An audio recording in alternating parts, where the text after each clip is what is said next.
एक शहर में एक आलीशान और शानदार घर था। वह शहर का सबसे खूबसूरत घर माना जाता था। लोग उसे देखते तो तारीफ किए बिना नहीं रह पाते। एक बार घर का मालिक किसी काम से कुछ दिनों के लिए शहर से बाहर चला गया। कुछ दिनों बाद जब वह वापस लौटा तो देखा कि उसके मकान से धुआं उठ रहा है। करीब जाने पर उसे घर से आग की लपटें उठती हुई दिखाई पड़ दी। उसका खूबसूरत घर जल रहा था। वहां तमाशबीनों की भीड़ जमा थी जो उस घर के जलने का तमाशा देख रही थी। अपने खूबसूरत घर को अपनी ही आंखों के सामने जलता हुए देख वह व्यक्ति चिंता में पड़ गया। उसे समझ नहीं आ रहा था कि अब क्या करे, कैसे अपने घर को जलने से बचाए। वह लोगों से मदद की गुहार लगाने लगा कि वे किसी भी तरह उसके घर को जलने से बचा लें। उसी समय उसका बद्धा बेटा वहां आया और बोला, पिताजी, घबराइए मत, सब ठीक हो जाएगा। इस बात पर कुछ नाराज होता हुआ पिता बोला, कैसे न घबराऊं, मेरा इतना खूबसूरत घर जल रहा है।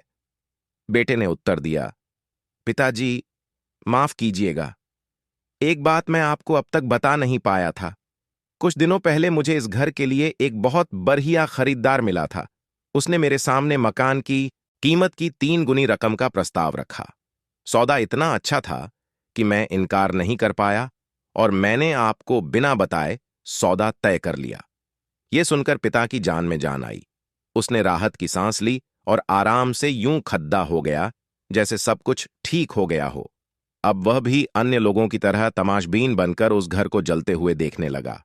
तभी उसका दूसरा बेटा आया और बोला, पिताजी, हमारा घर जल रहा है और आप हैं कि बड्ढे आराम से यहां खड़ीढे होकर इसे जलता हुआ देख रहे हैं।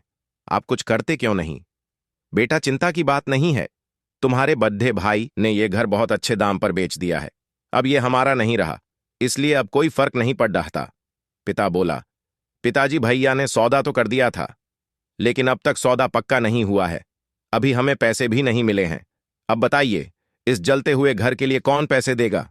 यह सुनकर पिता फिर से चिंतित हो गया और सोचने लगा कि कैसे आग की लपटों पर काबू पाया जाए। वह फिर से पास खड़े लोगों से मदद की गुहार लगाने लगा। तभी उसका तीसरा बेटा आया और बोला, पिताजी, घबराने की सच में कोई बात नहीं है। मैं अभी उस आदमी से मिलकर आ रहा हूं जिससे बड्ढे भाई ने मकान का सौदा किया था। उसने कहा है कि मैं अपनी जुबान का पक्का हूं। मेरे आदर्श कहते हैं कि चाहे जो भी हो जाए, अपनी जुबान पर कायम रहना चाहिए। इसलिए अब जो हो जाए, जबान दी है तो घर जरूर लूंगा और उसके पैसे भी दूंगा। पिता फिर से चिंता मुक्त हो गया और घर को जलते हुए देखने लगा। शिक्षा। मित्रों, एक ही परिस्थिति में व्यक्ति का व्यवहार भिन्न भिन्न हो सकता है और यह व्यवहार उसकी सोच के कारण होता है। उदाहरण के लिए जलते हुए घर के मालिक को ही लीजिए। घर तो वही था जो जल रहा था, लेकिन उसके मालिक की सोच में कई बार परिवर्तन आया और उस सोच के साथ उसका व्यवहार भी बदलता गया।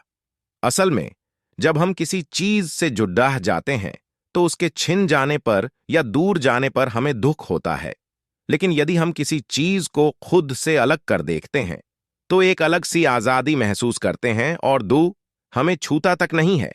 इसलिए दू की होना और ना होना पूर्णतः हमारी सोच और मानसिकता, माइंडसेट पर निर्भर करता है। सोच पर नियंत्रण रखकर या उसे सही दिशा देकर हम बहुत से दुखों और परेशानियों से न सिर्फ बच सकते हैं बल्कि जीवन में नई ऊंचाइयां भी प्राप्त कर सकते हैं। रोजाना नई शिक्षाप्रद रोचक कहानियां प्रसंग सुनने के लिए चैनल को सब्सक्राइब करें। धन्यवाद।